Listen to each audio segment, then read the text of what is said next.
All right, we're starting recording, so I'm gonna do a little countdown, then we'll get her started. 5, 4, 3, 2, 1. And welcome back to Not Just Football, guys. This is episode 28. TJ's trying really hard to get me to say this is the Andre Iguodala episode, but I'm not going to do that. This is the Adrian Peterson episode, and we are going to be breaking down the NCAA tournament bracket with some special guests from Fast Break Stats, Blake Coble and Eric Newsom. Welcome on, guys. Thanks so much, and thanks for Blake for having this connection. Blake's in Cancun. he might be on a little bit of delay. Would you guys like to explain what Fast Break Stats is all about and what you guys do? Yeah, sure. Blake, let me just give a blurb, and then anything I miss, fill it in. Sounds good. So we run Fast Break Stats, and we have for 3 years now, I think. So it's like a sports analytics site. We're kind of focused on betting, and right now it's all about college basketball. So that's why we're, here right after Selection Sunday. So we've built a model over the last couple of years, just predicting winners. And at this point in the site's history, we're suggesting bets every day to all of our subscribers. So what that looks like is an email, or you can log in on our website, fastbreakstats.com, and you can see our suggested bets of the day. This could be favorites, underdogs, anything we think is worth betting on. Yeah, Blake, you want to add anything? This year we started at the beginning of the season. At the end of the regular season, we had turned $500 into $1,238 just betting moneyline bets. So it seemed to work for year one. So we will hopefully keep that going as we branch out into more sports and into next season. Yeah, and it kind of started with March Madness too. Blake and I worked together, and we're doing a corporate office March Madness bracket a couple of years ago, and work was slow at the end of the year, and we just ended up building this, just scraping data and working on some stats on college basketball, and ended up doing pretty well in office games like that. So it's kind of come full circle at this point. We've kind of launched our subscription service on the site, and now here we are with March Madness again. So pretty excited about that. Yeah, it sounds like you guys are doing an awesome thing, and I know a lot of people kind of like bet with their mind or bet with their gut or their heart or whatever. There's none of that involved in what you guys do, right? It's just purely numbers, purely stats, purely like outcome-based stuff. Yeah, I mean, I'm a KU fan, and you'll hear later in the bracket that and you'll hear later when we go through the bracket that I do not have them making it very far. Yeah, and I don't know if it was Trevor or TJ, but when you had a Michigan flag on the wall, and not too optimistic on Michigan right now. Sorry about that. Go Blue. I don't care. I'm optimistic, and that's all that matters. I'm not optimistic. Shut up, Trevor. I have been following Fast Break Stats since they went live with their site early in the season, and they've given out some big underdog hits that have cashed out for their subscribers. So I would definitely advise giving them a follow on Twitter at the least if you don't want to subscribe, but I would also say subscribe because they are doing something really cool. And we are going to get all of their knowledge for this NCAA tournament bracket. So Quick we question. can get $1 billion.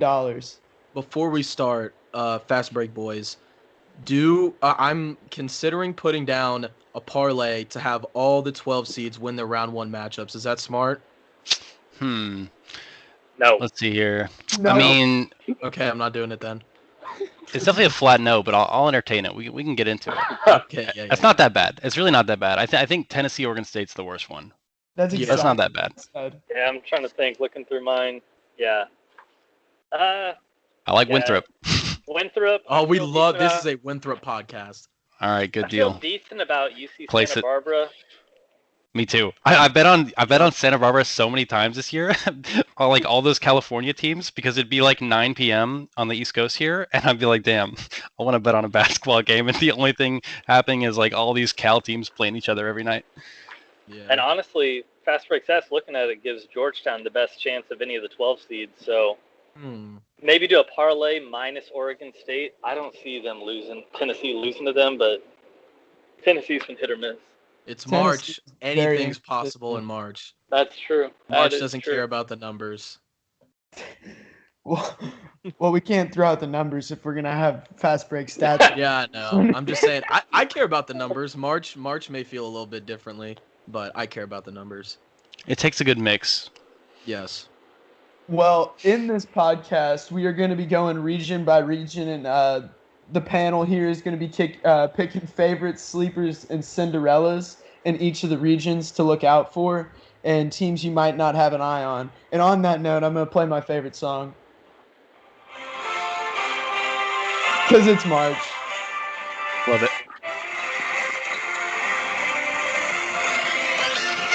All right, that's all we got. We're totally let's gonna start this get off with the ripped West off of region now. Spotify. This has the number 1 overall seed, Gonzaga. So I guess we'll start with favorites, and I'll start out by talking about Gonzaga because they are extremely talented. Kispert leading the team in scoring. Timmy, Suggs, AIE all averaging over 10 points a game. This team's a lead on both ends of the floor. They're going to be a tough out for anybody in this tournament. Obviously, they're undefeated, the only undefeated team in this tournament. But the Zags are got to be the favorite in the West region, if you ask me. They're definitely the favorite overall to win it. I'm pretty sure too. I think they're like plus 200 or something like that to win it. Closer to 6, I think, or 5. No, they're at +2. Oh wow! Yeah, I know what I'm talking about, Trevor. Jeez. My dude. bad. He did his research.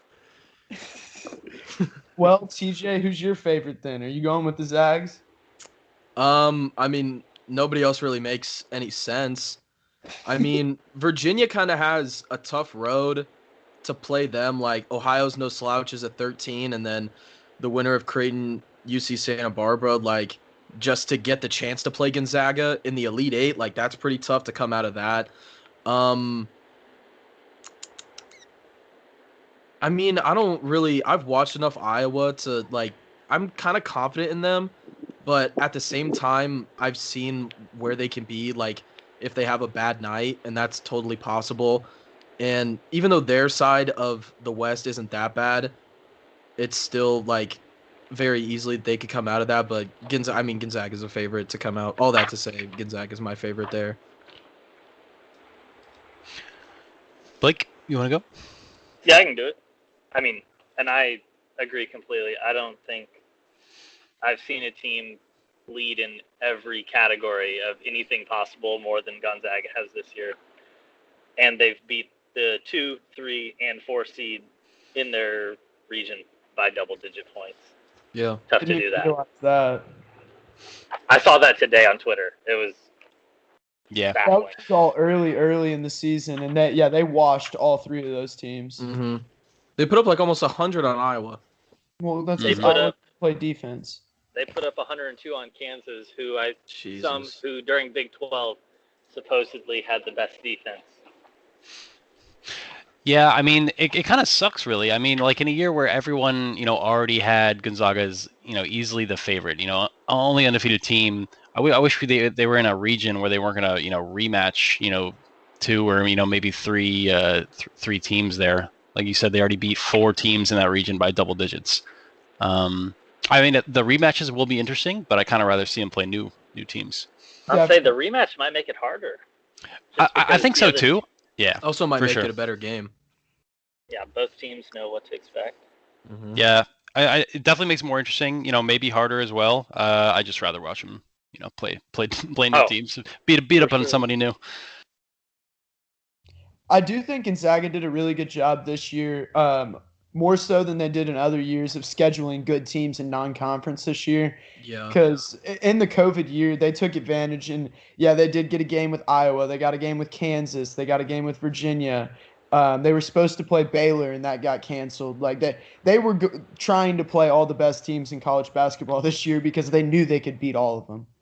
Yeah, I mean, they usually are in those like Maui or, those other tournaments that like those preseason tournaments. They were in the one with like UNC, Oregon, Michigan the year before. Oh, no, yeah, last year. God, that can't be that long ago, dude. There's no way. But they usually do schedule, or they have like a tougher schedule to start, but they started out hot this year. And this is a totally different. We've talked about it on here before, but this is quite a different Gonzaga team than we've ever seen. Like, they've got a 5-star recruit who's arguably the best player and best freshman in the country, and he's not even leading their team in scoring. And then they've got Timmy, they've got Kispert, they've got AI. Like, they've got dudes, and like you said, they're just beating the shit out of everybody. So there's no reason they shouldn't be the favorite on that side for anybody. Oh, poor Mizzou. Even if they do beat Oklahoma, has to get them in the second round. So that's pretty awesome. Mm-hmm. But we can jump into sleepers. We're gonna go reverse here. So Blake, Eric, you want to start us out this time? Yeah, sure. Sleeper in the West. I don't know. Either maybe Oregon. I actually don't. I think somebody mentioned Virginia, but I like Creighton over Virginia. I think I'm gonna go Oregon. Maybe they can upset Iowa. Kind of doubt it, but I think they got just as good a chance as either Creighton or Virginia. So Blake, we're gonna go to you. Yeah, for me, sleeper would be USC. I got them beating whoever's first round, and then I think they'll beat Kansas as well with with their big guy. I'm blanking on the name, but Evan Mobley. Yeah, Evan Mobley from USC Mobley. being a top draft pick talent, especially with Kansas potentially being out without McCormick, and now Jalen Wilson not having any real big guys.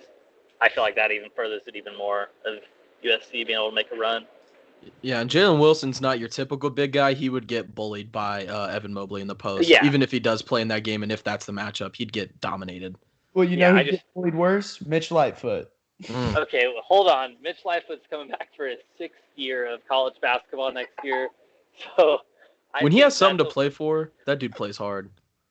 He does. If you didn't see I think it was against Oklahoma, he even hit a 3-pointer, which he's 1 for 1 on the year now. That's sickening. I hope he doesn't shoot another. TJ, who's your sleeper? I'll go with, I don't know. Like, my sleepers, like, I do kind of like Oregon. I like them a lot at the beginning of the year, and then they kind of hit a skid in conference play where they dropped a couple to, like, a pretty hot UCLA team, and then they dropped another one. I can't remember who it was against, but they seem to have found their footing, even though they didn't win the conference championship, but finding your footing as a 7 seed. Against a tough VCU team, it's a 10 seed's kind of a tough round 1 matchup to get out of that. But I'm kind of torn between UCB and Ohio, even though those are more like Cinderellas. Like, I mean, I always like my 12s in the 5-12 matchup. And say that Ohio gets the better of Virginia in round 1, UC Santa Barbara, I think, is an Elite 8 team.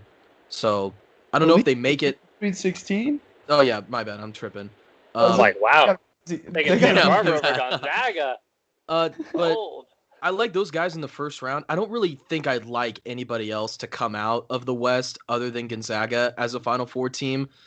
But I guess for upset's sake, I'll just bite them. I'll say UC Santa Barbara. That's my sleeper, I guess. Well, my sleeper is Oregon. I'm with Eric on this one. I think that's what he settled on. yes, but that's where we're going. Oregon's a very talented team that just recently got healthy, and I think that was one of the bigger issues they struggled with in conference play. Richardson, I think, is who was out, and I mean, they can shoot it. Duarte can absolutely stroke it. He was the one that killed Mizzou. Amori, I think is how you say his name, is their big man that's a freshman. He's kind of a stretch big, athletic, can really shoot it. I don't mind their path either. If they can, VCU is a tough one, but I think Oregon can score with Iowa. And I mean, I also don't want to sleep on Grand Canyon in Iowa because Grand Canyon's a fun team to watch. I don't think they beat them, but that'll be a fun game. I think they could get past Iowa, and at that point, I think they could be looking at a rematch with USC, and anything could happen in that one. So they could make it all the way to the Elite Eight, in my opinion.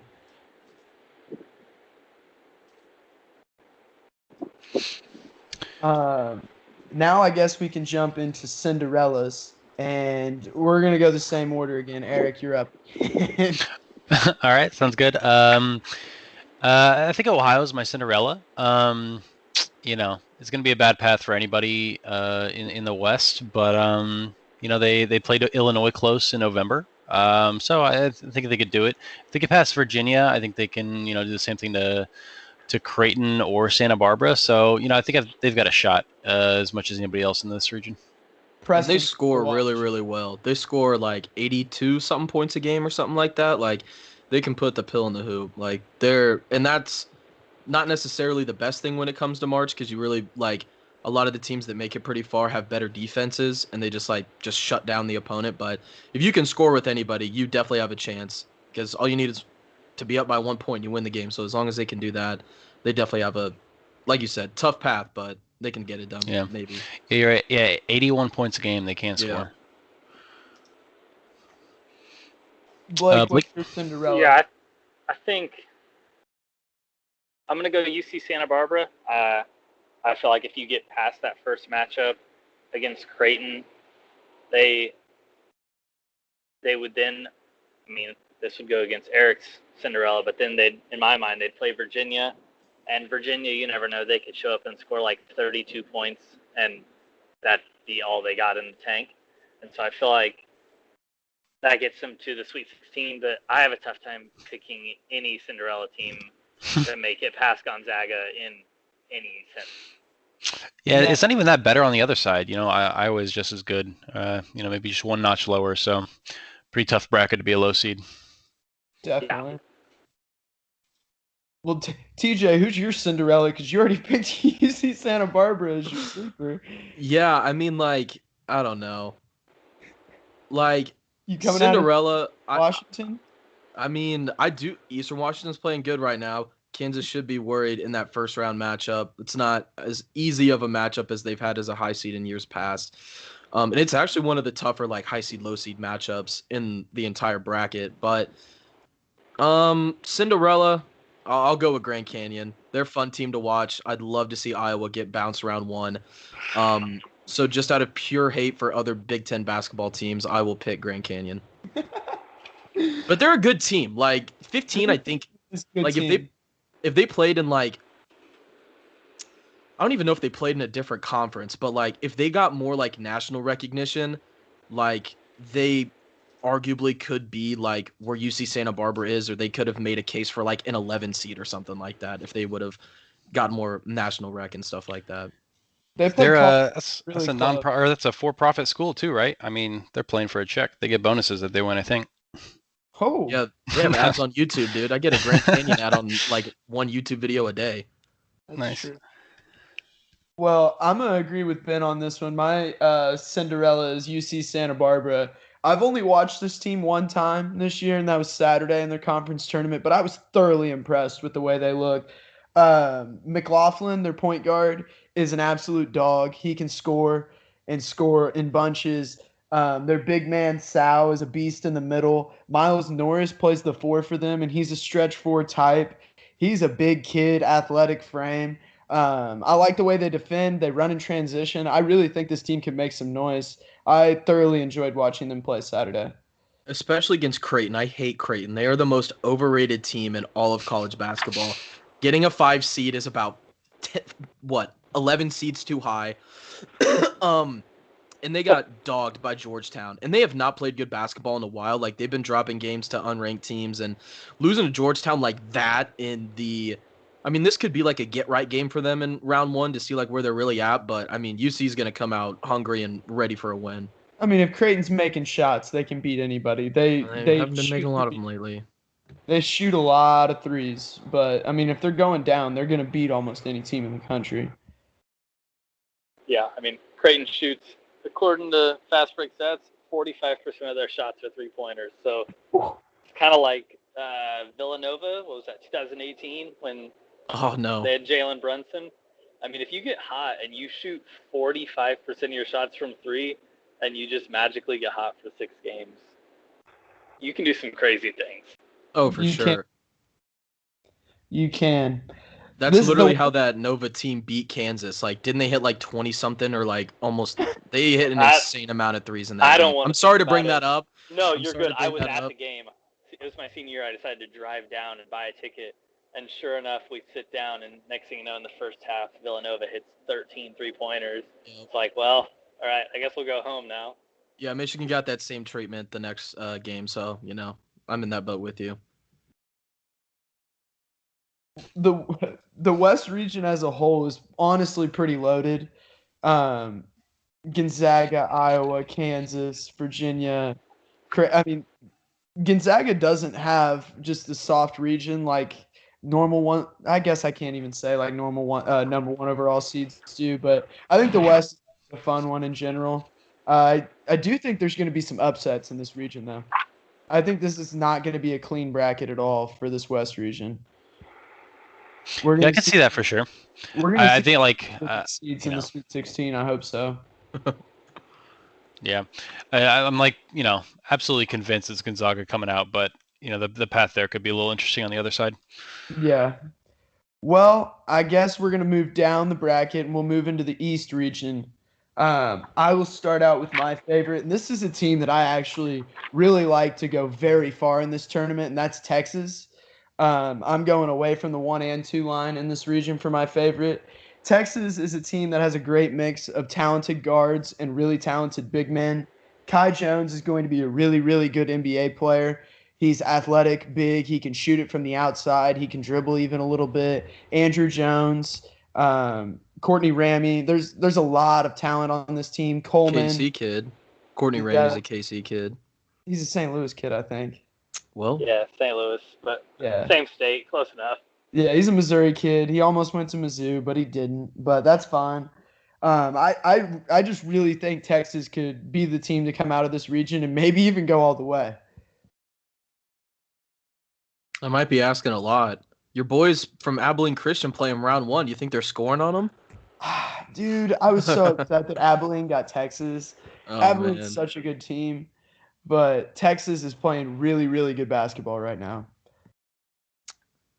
Yeah, they are. They won the tournament, didn't they? They did. Yeah, crazy.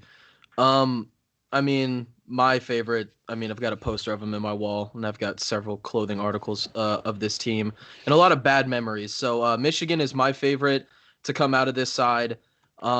They play some of the best defense in the country when they want to. It just seems like lately, Livers wasn't in that Ohio State game, and it was still pretty close.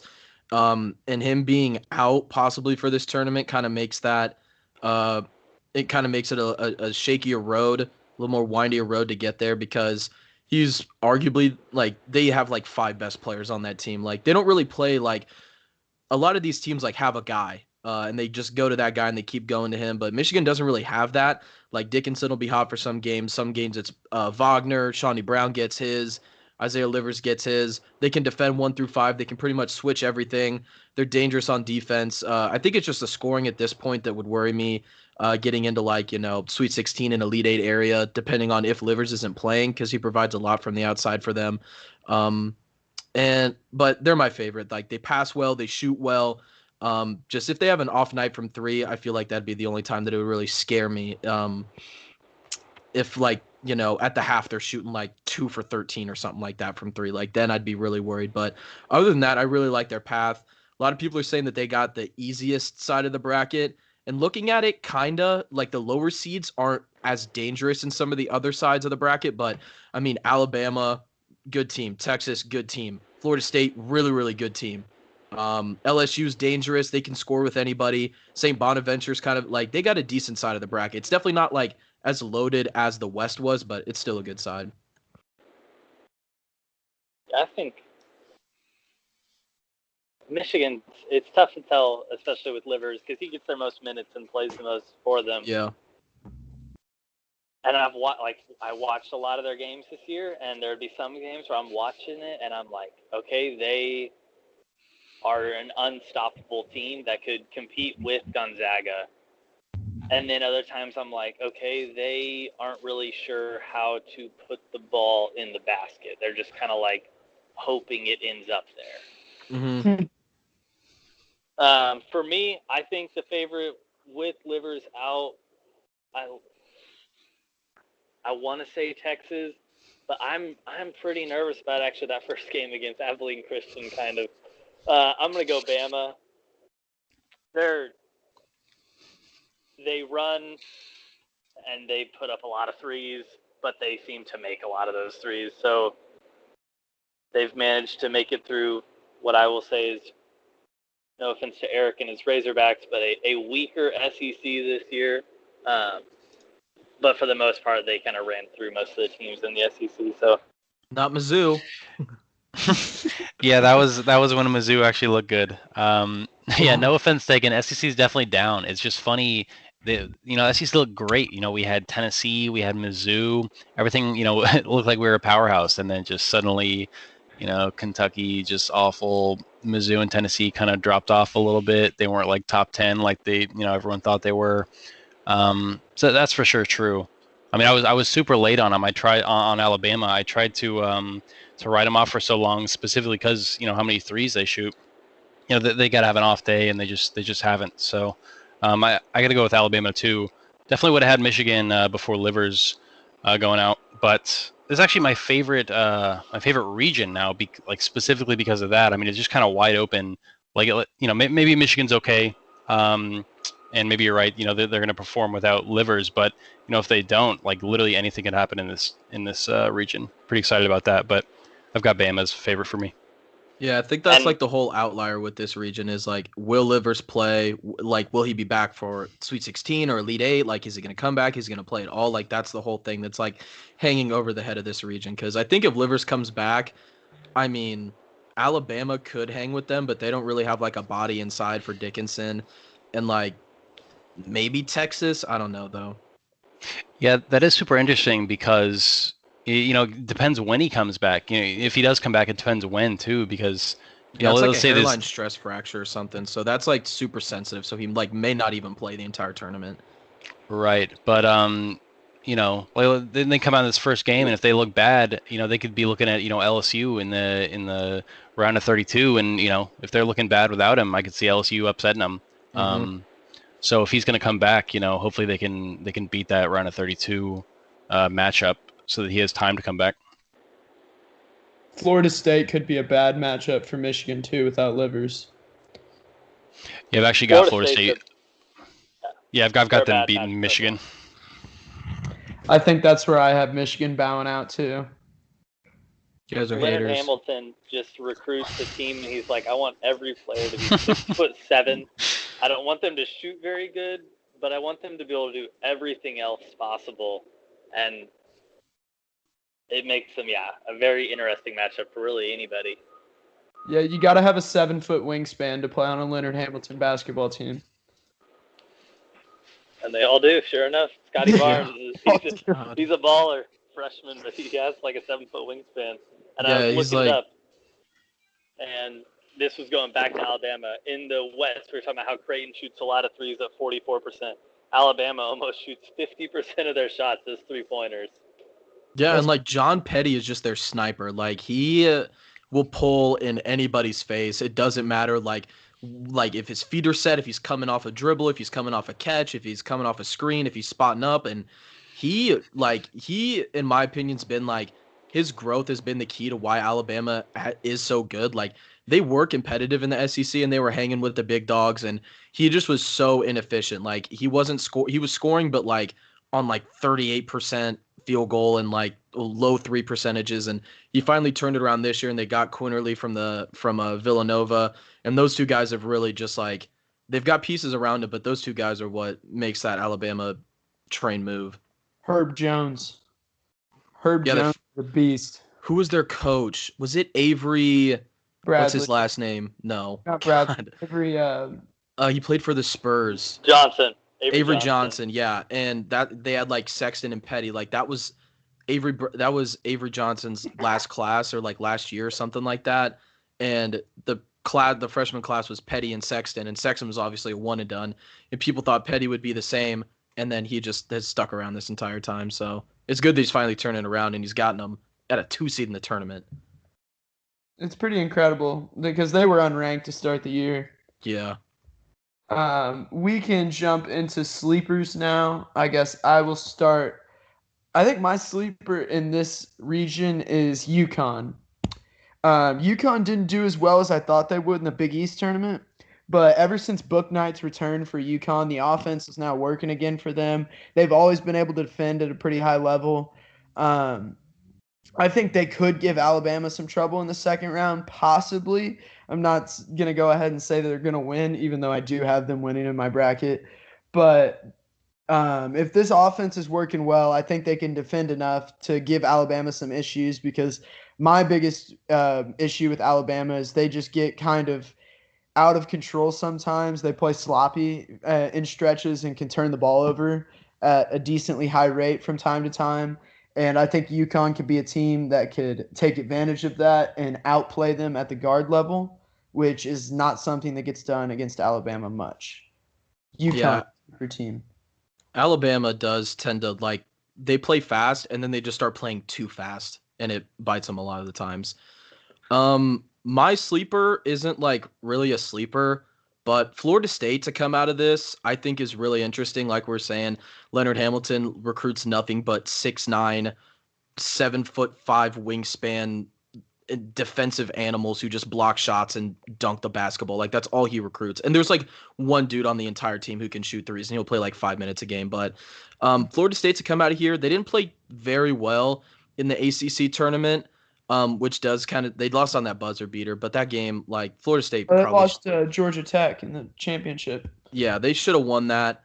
The game really shouldn't have been that close, but it was it's March, so that's how March is. But Florida State's, like I said earlier, defensive teams usually do better in March, just because if you can shut down they play UNC Greensboro the first round, and I don't really know what their scoring profile looks like, but if you can come in round 1, round 2, and just play stellar defense and shut dudes down and force turnovers, run on the break, and get easy buckets, then that is a recipe for success. And like we're talking about, if Livers is out, this whole thing's kind of wide open. If Livers is out on that side of the bracket and Florida State, Michigan loses to LSU or St. Bonaventure or something, then I think that kind of opens it up for Florida State, and then they're just waiting on the bottom half to see if anything happens there. Yeah, I think for me, I like BYU. They're really, no one knows anything about BYU because they really didn't do anything. But outside of their 2 losses to Gonzaga, which are expected, and then in the conference tournament when they came out very hot and at least had a lead in the first half, I think they only have 3 losses the rest of the year. So I like them beating Michigan State or UCLA, and then I like them beating Texas. And then with Bama, I have Bama winning, but once again, when you have Alabama who just runs 100 miles an hour in every direction and shoots half their shots from 3, if they have a bad half, they could be down 20 very quickly. Yeah, we saw it against Mizzou. They were down 16 with 4 minutes left. Granted, they got back into the game, but that kind of play style can bite you. Why do you like BYU over Texas if that's the round of 32 matchup? What makes you like that? To be honest, that's what Fast Break Stats predicted. Okay. It has so Texas is good, but based on a lot of their rankings, they are more of a mid-20s team, and BYU is as a 6 seed sneaky in that same category. So for us, we have BYU at a 52% chance to win and Texas at a 48%. So it really just has it kind of as a coin toss. But looking at it, they have basically a lot of their stats are very similar. Both give up 68 points a game, basically similar pace, similar shooting percentages. BYU takes slightly less threes, but I think they're pretty similar teams. BYU seems to always be playing with because they're mid-major, a lot more experience. So obviously you have more experienced guards. So getting in the tournament isn't going to shake them as much as a team that would have a bunch of freshmen.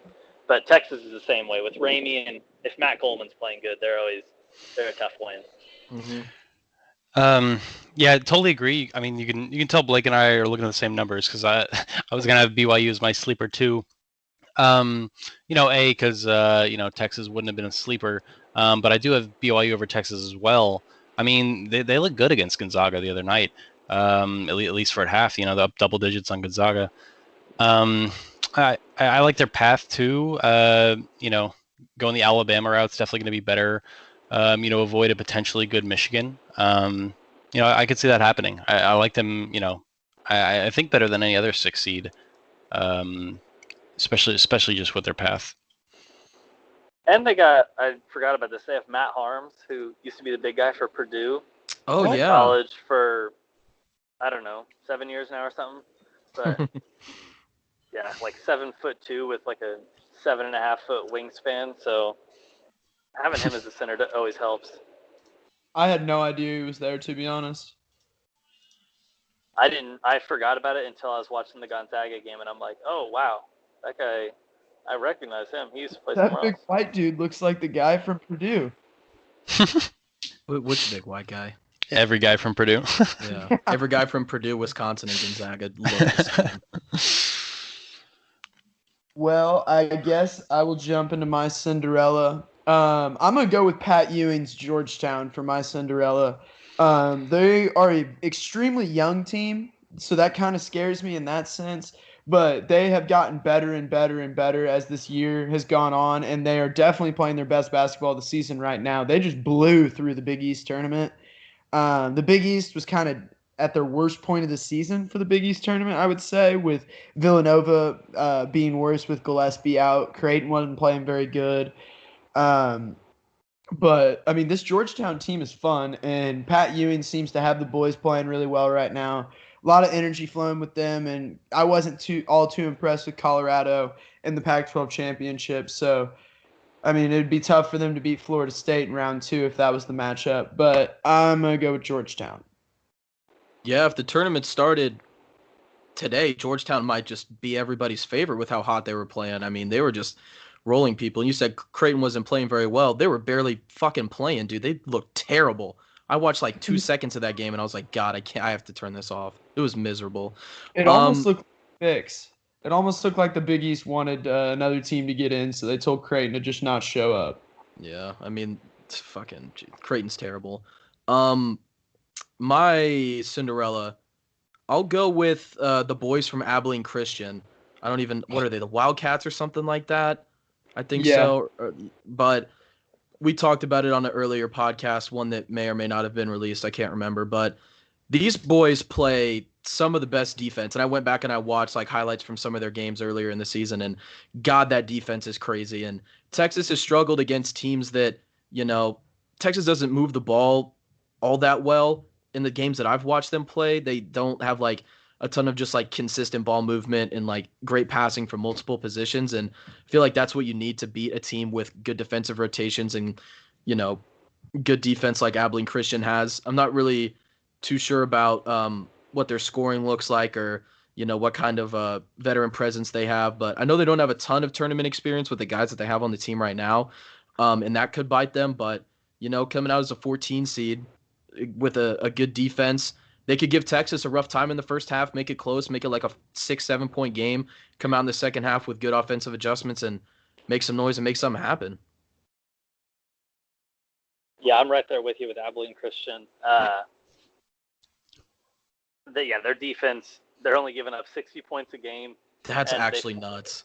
They force a turnover on 25% of the possessions. Whew. That's stupid, duid. Like that's so crazy. That's some West Virginia Bob Huggins style. Press Virginia, right baby. Yeah. Texas is the type of team you wouldn't think would turn it over too much with 3 senior guards or 3 senior guards with Andrew Jones as well. But still, if you get a team where it's getting down to the wire, I mean, any team that is only giving up 60 points a game clearly knows how to play defense and how to get stops. They are extremely fun to watch. One of my favorite teams coming into the tournament. It just sucks that I'm so high on Texas, and that's who they play first. Yeah.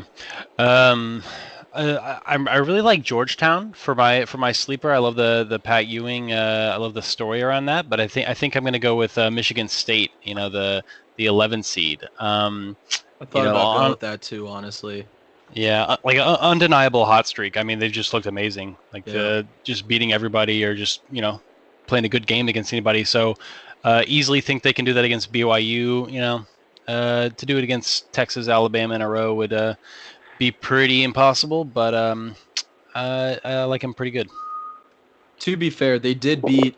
I know I just sound like a Michigan defender right now, but they did beat Michigan without Eli Brooks, who's like a veteran guard that doesn't turn the ball over a lot and plays good defense and can hit the outside shot. Like that. I mean, that game. How much can you really count it? I mean, it's a win, and it's a win against Michigan, so you can count it. But Michigan wasn't full strength. But they have played teams, like you said, really close and really tough. They've beaten good teams. They just got off to such a terrible start at the beginning of the season. Yeah, I mean, regardless of how good you're currently playing, if you start the season in the top 10, you got to have some players on your team. I mean, Aaron Henry, Rocket Watts, I don't remember their big guy's name, and then Tom Izzo, just like the dude knows how to win games. Good coaches always come out in March. Bill Self had an incredible turnaround with Kansas this year from the way they were playing to the way they're playing now. You could say the same about Michigan State. Duke had some turnarounds throughout the year. Like, the good coaches were not dealt the best hands this year at the Blue Bloods, but they still found a way to win games when they needed to down the stretch. We can now jump into the South region. And I will start with my favorite, and I think I like Ohio State the most in this region. I think the most popular pick is going to be Baylor is the favorite in this, but Baylor kind of stumbled down the stretch. I didn't really like the way they played down the stretch. They're definitely the second best team in the country, in my opinion, if you look at overall resume and how they played throughout the year. But Ohio State is a team that they can play with really anybody. And I mean, E.J. Liddell, Dwayne Washington Jr., and they got shooters all around that. And I mean, they could score the ball really well. They play really hard, and they gave Illinois basically everything they could handle in that Big Ten championship and took punch after punch from Illinois. So I definitely think Ohio State could come out of this region. Yeah, I mean, that's not entirely out of the case. I mean, they are a 2 seed. I just don't know if I'm as high on them as I am. I don't even know if I'm high on like a lot of the people on this side of the bracket in terms of like the higher seeds, but outside of Baylor, I mean, Baylor's Baylor. They beat everybody by 20, except one team. But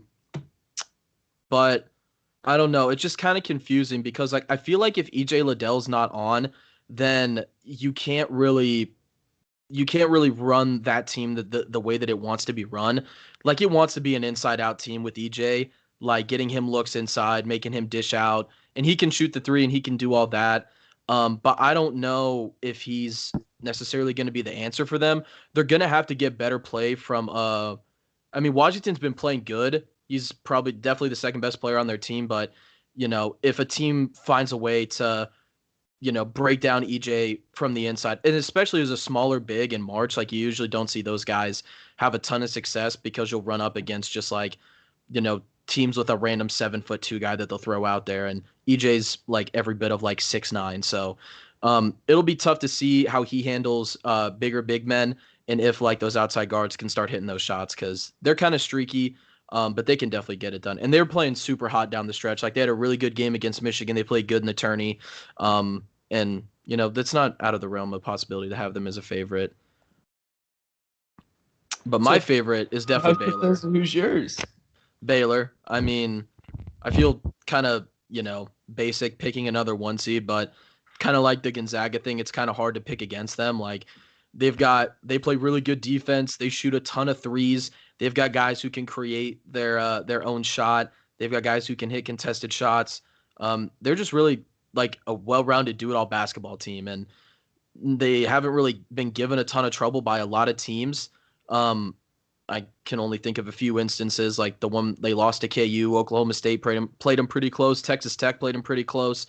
But that Big 12 is competitive, so I like Baylor just because of like the work that they got throughout the regular season is like it's good work. Like they didn't just play like nobodies or anything like that, and then end up in the tournament as like the 1 seed. Like they play like a majority of the teams that they played throughout the regular season are like, or not a majority, but a good amount of teams are. There's I think is there 2 on their side of the bracket or just 1? So Texas Tech, I can't remember what other teams, but like Big 12's good work. It's good comp. So they're prepared for March, and so I like them to make a run. Yeah, I'd go with the same. But I think honestly, this is the most open of the 4. I think Baylor's been ever since they had that 25-day layoff or something.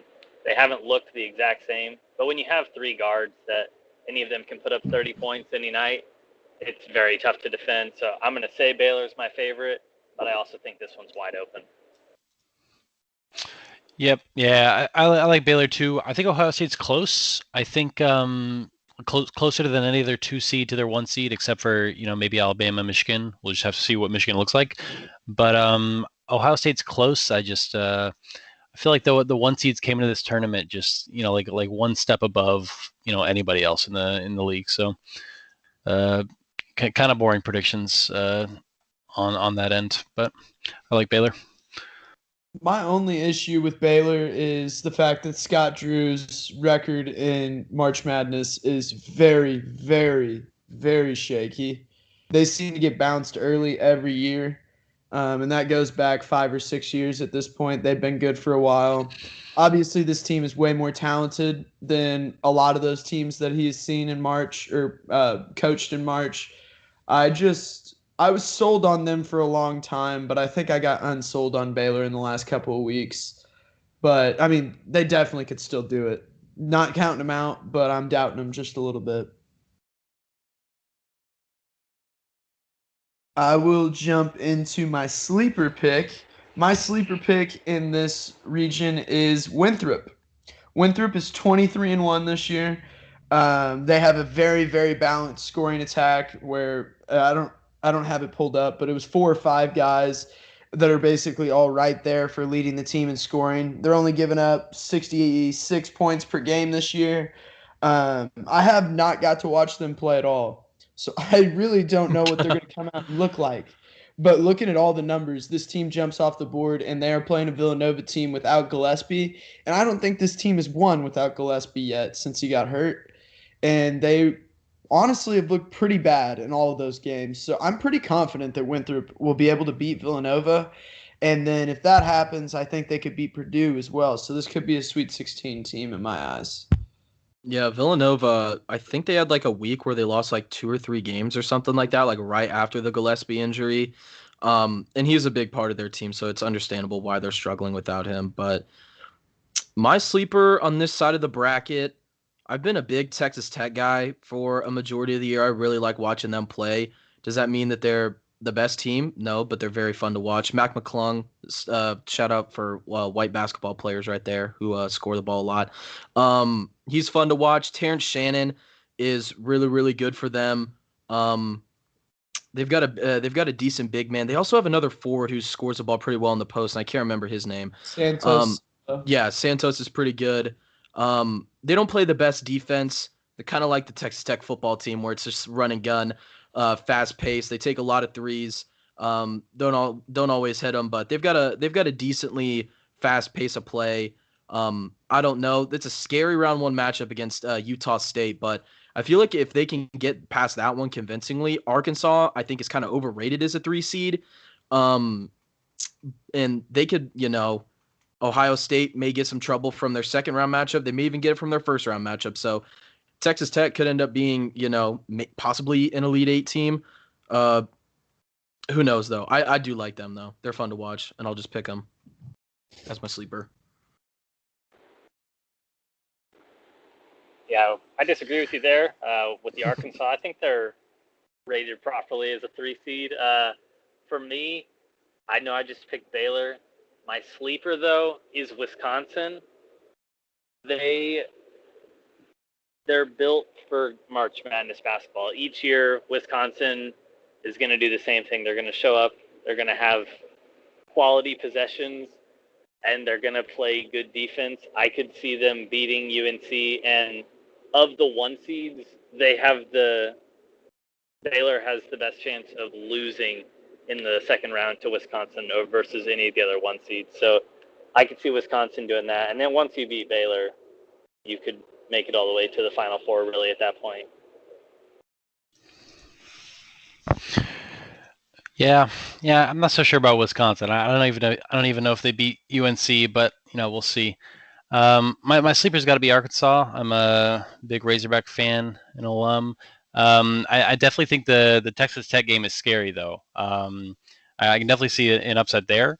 But I feel like one of our biggest issues is we're not huge. We got one tall guy, Connor Vanover, but he's honestly not amazing. But luckily Ohio State also not a big team.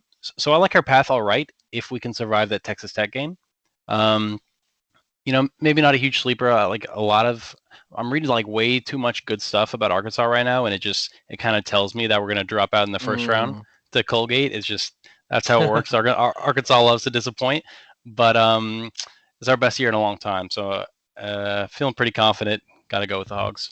I don't think you can ever shame anybody for picking their favorite team to make it out of the tournament. I saw a funny tweet earlier today, and it said it was Arkansas's ready for March tweet or whatever. And it was Hogs versus Colgate, and somebody quote tweeted and said Arkansas versus hygiene. The battle continues or something like that. I thought that. All right, I thought that was I'll really take funny.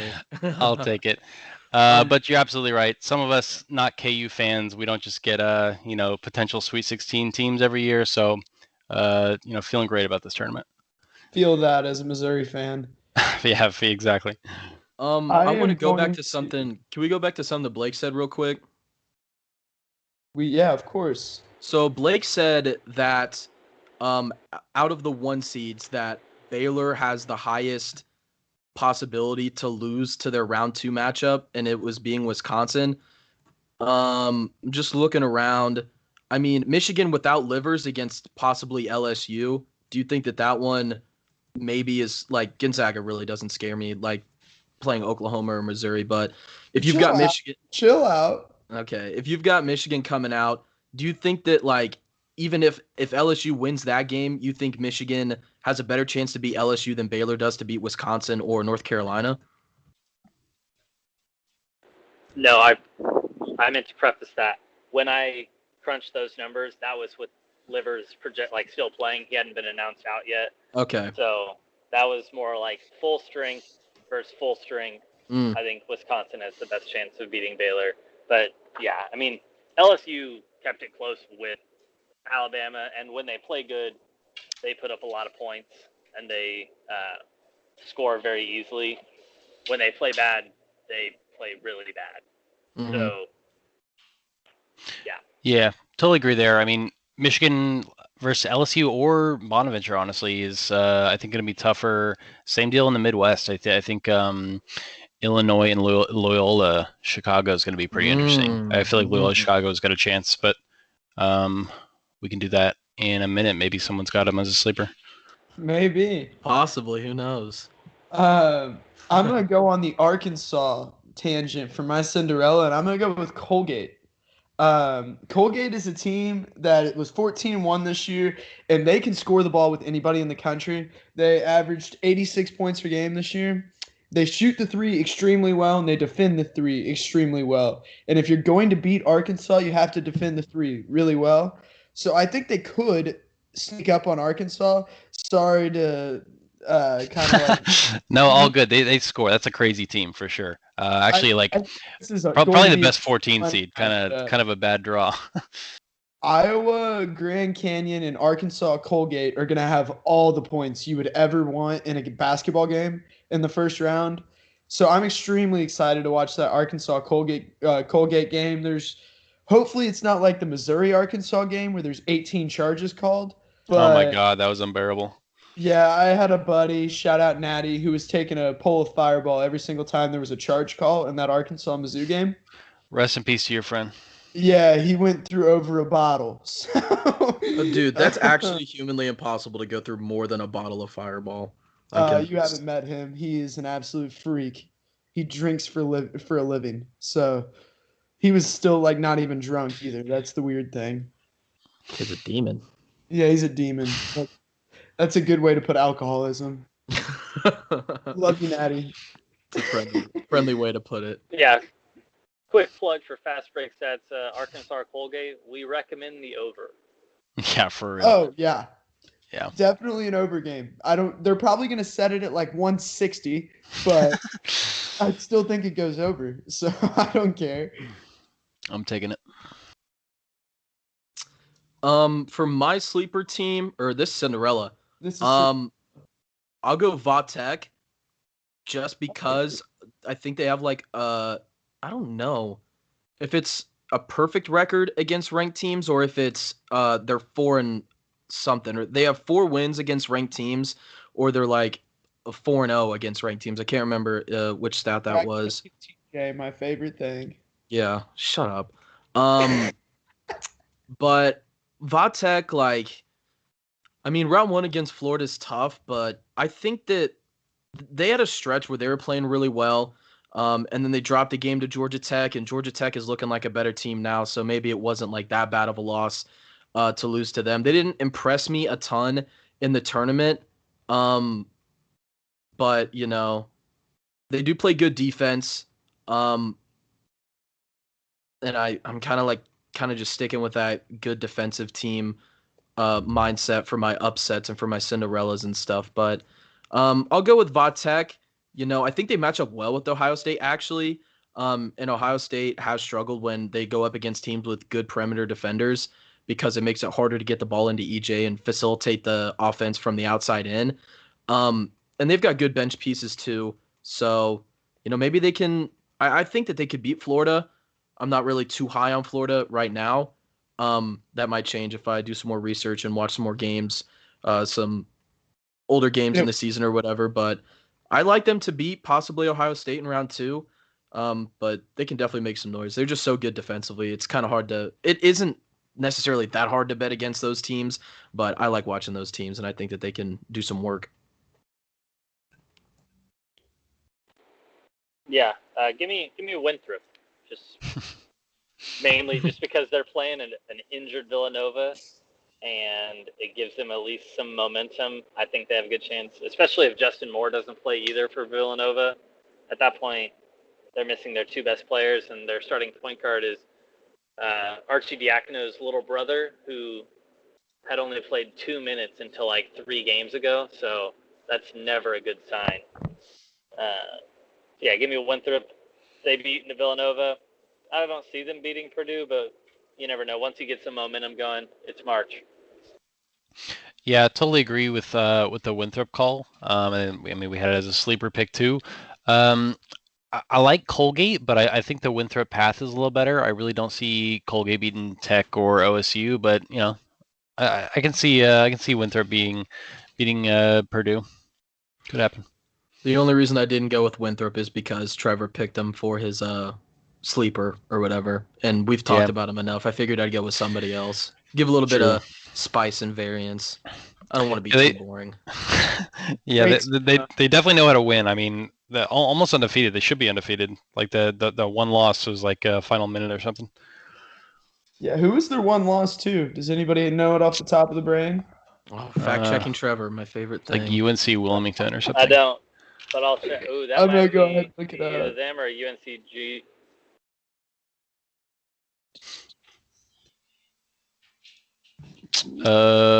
UNC Asheville. Asheville. Yeah. Oh, got him by 2. Yeah.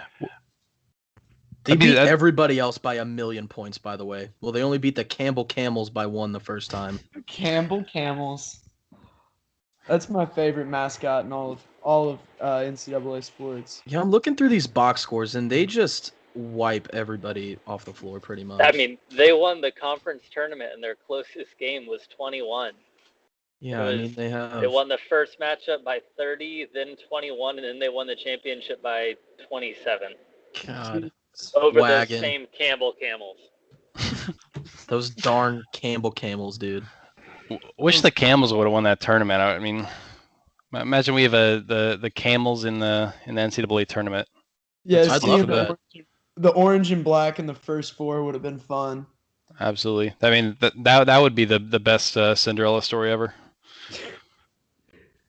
Give me Texas Southern versus Campbell right now. Let's jump into the Midwest region though. This is my second favorite. That's a 1 seed, and this absolutely kills me to say it, but my favorite in this region is Illinois. I can't stand this basketball team with almost every fiber of my being. But they're extremely talented. They're so fun to watch. Io is an absolute freak. He plays at an extremely fast pace. Kofi is a mismatch nightmare for almost any team. Um, the emergence of, I don't know why I can't think of his name, freshman curly-haired point guard. Curbelo, thank you. Curbelo has been fantastic this year. The fact that Adam Miller starts over him baffles me every single game, but we're going to skip over that. Trent Frazier's been knocking down shots for him down the stretch of the season. Ugh. Illinois is going to be a very dangerous team in this tournament. They're playing really well right now. Yeah, as much as it pains me to say that as well, they are playing super good basketball. They're probably the betting favorite, but I've been high on Oklahoma State like all year, and I really like them. And Cade is playing at an absolutely different level at this current point in time.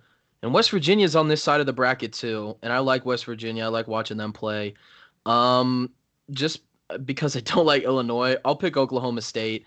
They play a fun style of basketball. They're super young, which going up against the teams on that, I mean, like Loyola is very, very experience driven.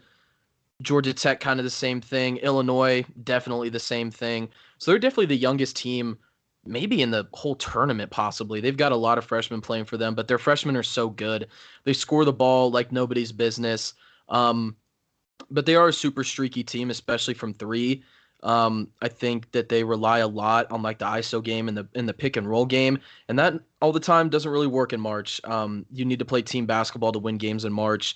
You can't just count on a Cade Cunningham triple-double with 40 points. But if he can get you that in your first couple rounds, which I don't think are out of the realm of possibility, then this could definitely be a team that, makes their way out of it. But I'll stick with Oklahoma State. I'll go with Oklahoma State as my favorite.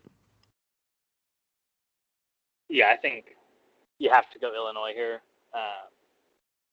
Just their combo of Curbelo and Dosunmu as guards, and then Kofi Coburn, which reminds me a lot of Azubuike last year for Kansas, just maybe a little faster and it somehow dunks slightly less, I think.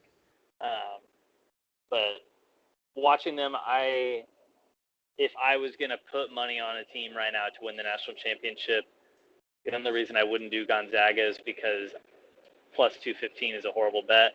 But earlier this morning, I would have put money on Illinois because they were sitting at plus 700, and I think that was a crazy bet. They've since dropped to plus 500, so I realize I'm not alone in that. Yeah, I've got Illinois too, and I mean I have them in the Final Four easily. I have them right up there with the Gonzaga.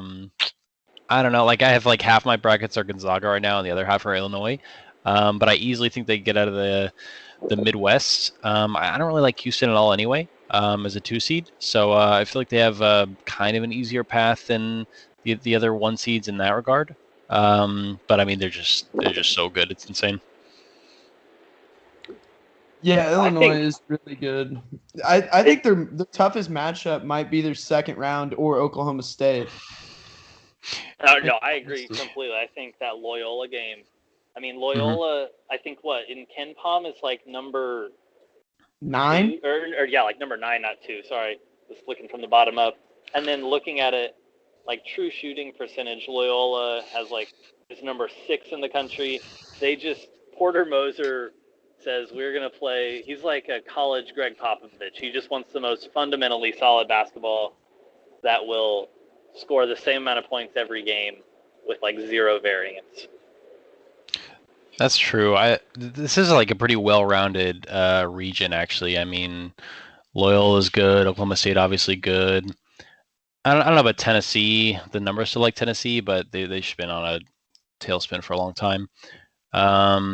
So some of those mid games are definitely going to be difficult. I do like Illinois over Houston, pretty easily. I agree with that.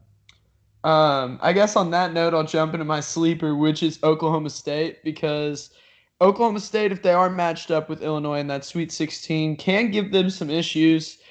Watching Io versus Cade Cunningham would be an absolute joy. Oh my God. Basketball. So that would be a lot of fun. They play at a really, really high pace with a bunch of athletes. And, I mean, if they're hitting shots, they can beat anybody. They showed it in the Big 12 tournament. They beat Baylor. I mean, this is just a fun team. Cade Cunningham down the stretch of a game. If the game is close, I'm putting money on Oklahoma State because Cade Cunningham can go for 20 in the last 5 minutes with an absolute ease. And it just makes no sense because he'll have 4 points in the first half. But I think they could make some noise and make it out of this. That's their ceiling, is making it to the Final Four. It'd be really tough to get past Illinois, but I am kind of looking forward to that second weekend matchup of Illinois-Oklahoma State. I am very excited to see an Io-Cade matchup. I want it to be nothing but just straight up Kobe Bryant ISOs and just seeing who can score the most points. Nobody else take a shot. Don't sub them out. Just let them go one-on-one for the entire game. I'd love to see that. Oklahoma State's first round matchup does. Liberty's a scary team. They upset Mississippi State last year as a 12 seed, and they're a seed lower this year, so maybe there's a little bit more hunger in that team. But my sleeper team's going to be Loyola. I feel like, Katz and Ken Palm and a lot of the big college basketball people who watch it a lot are really high on Loyola, and then a lot of the people seeing them in the bracket, they're like, "Oh, that's just that's the team that made the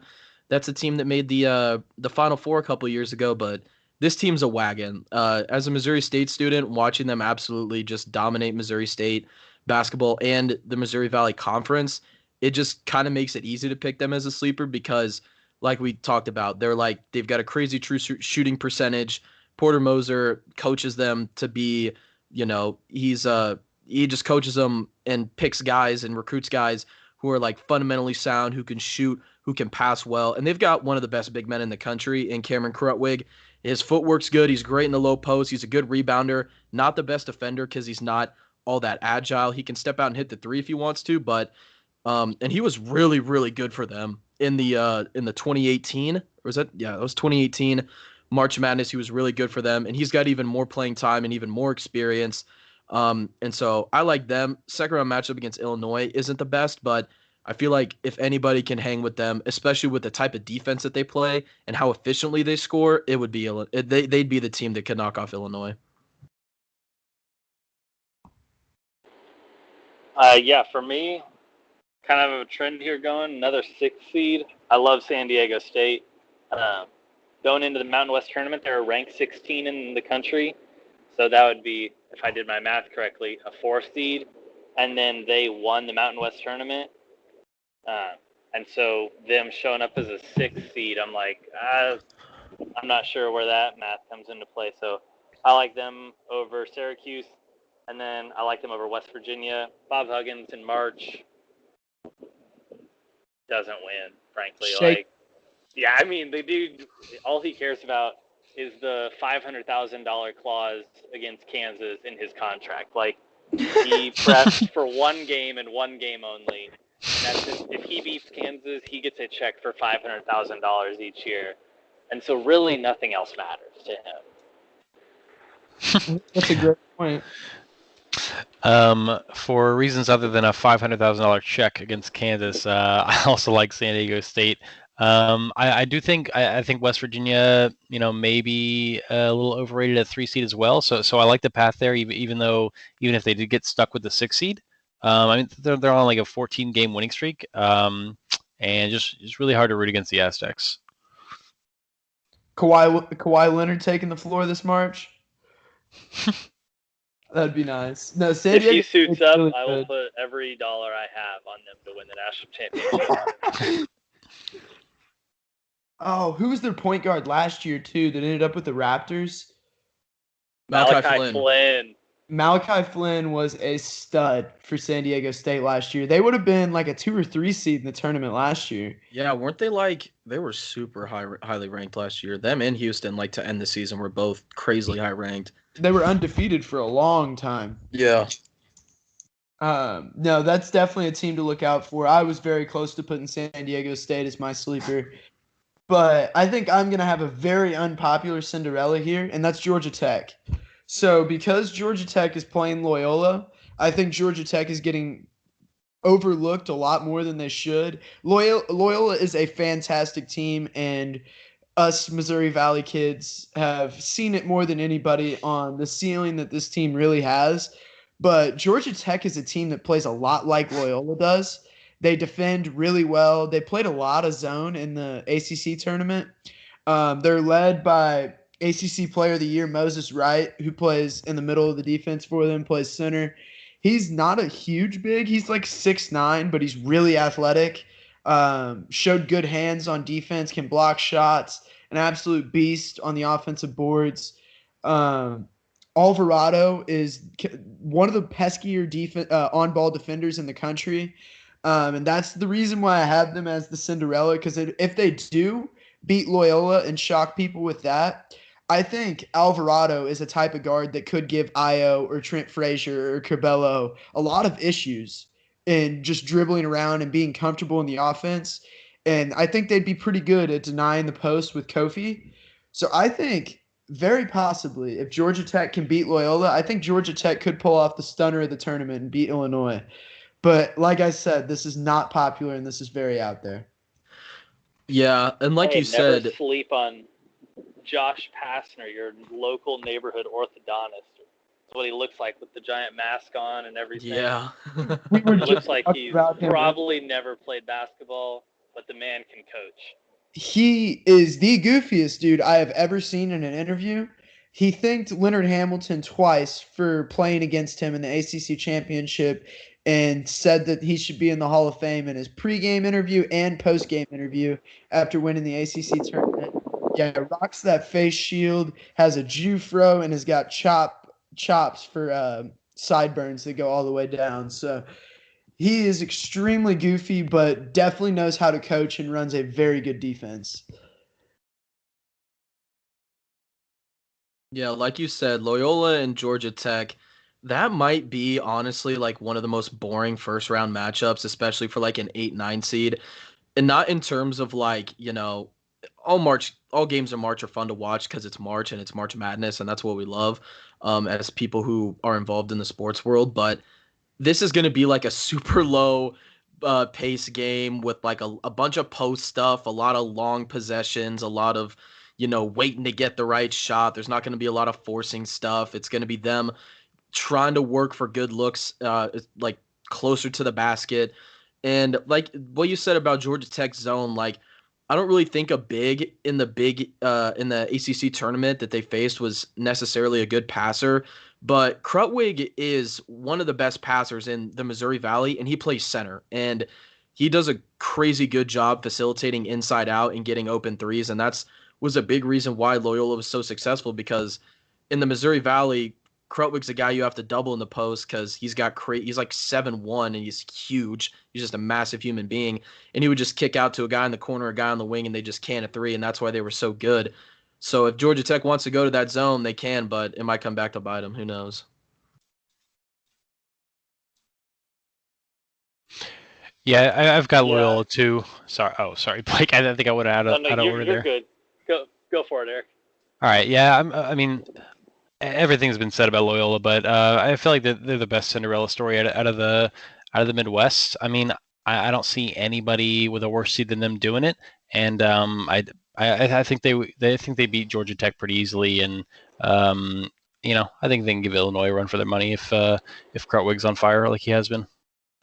I just realized I didn't even do my sleeper. I just talked about Loyola again. My sleeper. Or Cinderella, right? Yeah, Yeah. I had them for my sleeper. Yeah, and I Right. didn't even Yeah. talk about my Cinderella. I'll go with 11 ranked Syracuse, and I'm like just thinking about a couple years ago when they were like a 12 seed and made it to the Elite Eight. I'm not saying that they make it to the Final Four, but their side of the bracket isn't like kind of an overrated West Virginia team. San Diego State, that's like a very tough first round matchup that they probably won't win, but I really don't care. I'm just going to pick them as my Cinderella and go with it. I have no other reasons to pick them other than when they're a lower seed, they do better in March. So that's my reasoning. Buddy Boeheim going to be Malachi Richardson this March? Hey, maybe. Who knows, man? Anything's possible. It's March. Yeah, All right, give me yeah, Blake. Oh wait, yeah, I'll take Rutgers. I don't even like picking them, but but that Rutgers Clemson matchup, if both teams could lose, I think that would be a possibility too. Yes. Both teams have some very good wins this year, but I am not really right now overly impressed with either. But if Rutgers plays like they did at the beginning of the year, Ron Harper Jr. and James Young, and then they got a third guy that can also knock down shots, they can put up points pretty quick. And I'm more thinking they're at least on the side that Illinois is not on, so that gives them more potential games to play. The top side, I don't like. I like Tennessee over Oklahoma State, but regardless of who wins that game, I like Illinois over either of them by quite a bit. I agree with you big time on Rutgers' path. They very easily, they probably have the easiest path in this region. Playing Clemson round one, Clemson is extremely shaky on offense and inconsistent. If they beat them, Houston's another team that's inconsistent on offense that they could beat. And if they were matched up with either West Virginia and San Diego State at that point, they could beat them. So they could end up in the Elite Eights very easily. Yeah, the bottom part of the Midwest then is definitely weird. Illinois to win by 30. Yeah, that would be for sure. That would be an ugly one. Do we want to pick champions? Do we want to go around and pick a winner? Let's do it. Yeah, I'm down for that. Well, I think I alluded to it earlier, but I have filled out one bracket so far, and Texas is the winner of that bracket. So I guess I'm gonna go with the Horns. Huge Horns guy tonight. Big horny guy tonight. Big horny guy tonight. Jeez. I mean, man, I'd love to see it. It's probably not gonna happen. But I'll take Michigan as my national champion. Take me back to before I was born. Glenn Rice. Somebody show up in this goddamn tournament and don't get 30 balled by a white boy off Villanova's bench in the championship, please. That's all I ask for. You're asking for disappointment there. Give me Gonzaga, safest pick I've had all night. I'm also going before I was born, about 6 months before I was born. Arkansas, last time we had a national championship. Just kidding. I'm going to Illinois. I've filled out 4 brackets. Like I said, 2 of them have Gonzaga, 2 of them have Illinois. I mean, honestly, I'll be surprised if it's not Gonzaga, Illinois in the final. But I think I like Illinois. Look at that. 4 different winners. Balanced cast. Nice. But I think that's going to about do it for us, for Not Just Football Guys. I want to give a big shout out to Fast Break Stats for coming on. Follow them on Twitter at FBS_CBB. Is that correct? That's what I wrote down. I think so, yes. That's correct. Awesome. Well, thank you guys big time for coming on. Yeah, thank you so much. You guys' analysis made this a lot better. Me and TJ just tend to go on rants. Yeah, I've actually not watched a college basketball game all year. I just was talking out of my ass the entire time. You guys helped make sense of it, so thank you. Same. All we've done is look at numbers. Hey, but, men lie and women lie. Numbers don't. Oh. True. Nice. Well, this got super deep, and I think that's a great way to end it there. But, yeah, thank you guys so much for having us on. It was a blast. Well, appreciate it. We might have to do something again towards Final Four time. We'll see.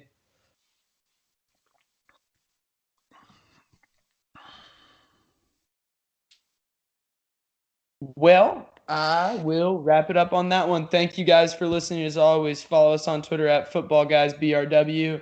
Follow me on Twitter at TrevHon3, and don't follow TJ on Twitter at IamTJ_TJS_.